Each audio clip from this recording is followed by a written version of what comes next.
So today what I want to review with you is how to simplify radical expressions. All right, and the first thing that I'm going to do is I'm going to make sure I know all of my perfect squares.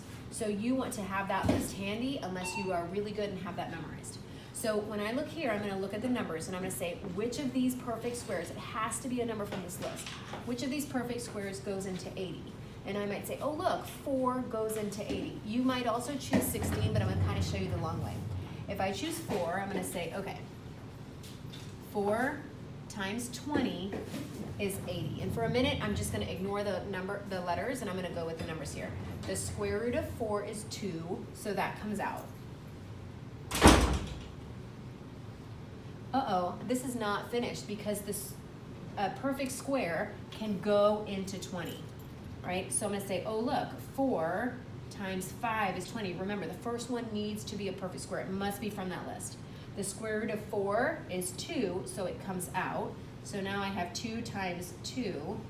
I have the 5 in there, so 4 radical 5. So this information is going to come in handy in a few minutes, but that is just dealing with my number. So radical 80 simplifies to 4 radical 5. Now when I go to the letters, what you have to remember is since this is square root, I'm trying to pull out 2 at a time.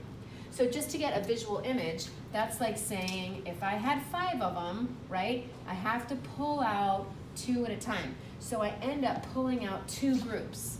So I'm going to have 4, I pull out 2 groups, a squared, and what's left is one lonely a in there, so it stays in there. With my b's, I have 4 of them. I have to pull out 2 at a time, so I have b squared.